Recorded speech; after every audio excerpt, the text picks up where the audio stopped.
Right, okay, so today we got a little Bipper van 1.3 HDI. It's come down for a couple of things, do a service on it and to have a look at the start stop. Not working. Now, management I was on kept coming up on the dashboard where start stop won't work, disconnected, blah blah blah. You switch the car off, switch the car on. It disappeared for a little while, then popped back up after a couple of minutes.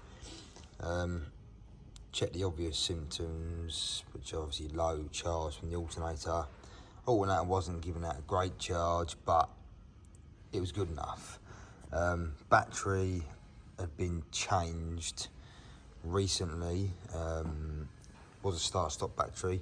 This is the new battery that I've put in because of health check. The other one failed, and if it fails the health check, you're not going to get the start-stop to work. So I'm starting with the basics. So change the battery over anyway.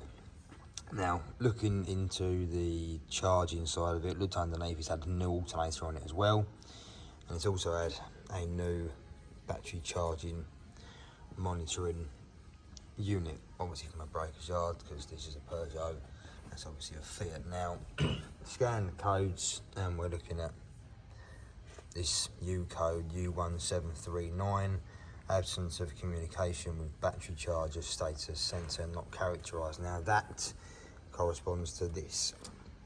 So obviously, again, it's been bought by the customer recently. I would imagine the van has been moved on because it's had this issue, should we say. Someone's obviously been chasing it because, so this has been replaced, the battery was replaced and the alternator was replaced. Now, for starters, the battery was on it. This is okay, it's an EFP battery, but the crank ampage is nowhere near big enough for this anyway, so it was the wrong battery, but it's a different story. So looking at this, obviously we're looking at this little unit here.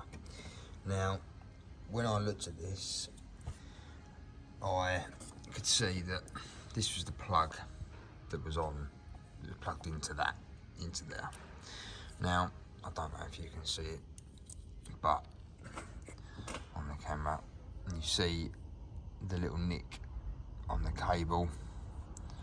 It does that, I don't know how well you can see it on the camera, but you can see the red cable is, the sheathing is damaged, and it's got exposed wires. Now, they're not oxidised, they haven't gone green and manky, they've just gone a little bit ropey inside. So, dug through my box of plugs, obviously, just to see if I could find a plug. Found a plug, and obviously we've made a connection obviously to it, just to eliminate it. Because the signal coming from this has obviously got to be a nice clean signal for it to know the status of the battery charge, to know if the start-stop can work. So with this being like this isn't going to be helping. So obviously, and bear in mind, this, as I said, it's been elsewhere. It's had batteries, alternators, this has been replaced, yada yada yada. So, you know, we chopped this off, put a new plug on, and fired up, ran it without fault. No more stop-start issues. The battery charge is now good from the alternator. So yeah, it just shows sometimes that, you know, what we're looking at on here, yes, okay, it is obviously not, you know, the communication is no good because the cabling to it and from it is no good.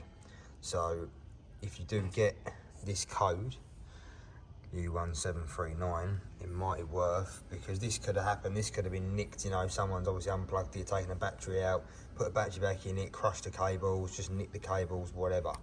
So it's always worth having a quick look at the cabling, because this has been obviously chased around by several places, changing this, changing that, trying to find the problem, when in reality, this was our issue.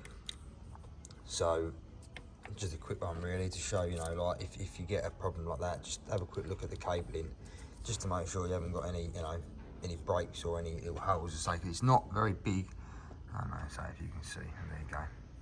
You can see there's a break in the sheathing, and there's a break right up against the plug just in there. But again, it's not oxidised, it's not gone green, it's just giving a tiny bit of a bad signal out of it, which obviously will turn off the stop start. So you get this code on one of these before you go changing all these other bits.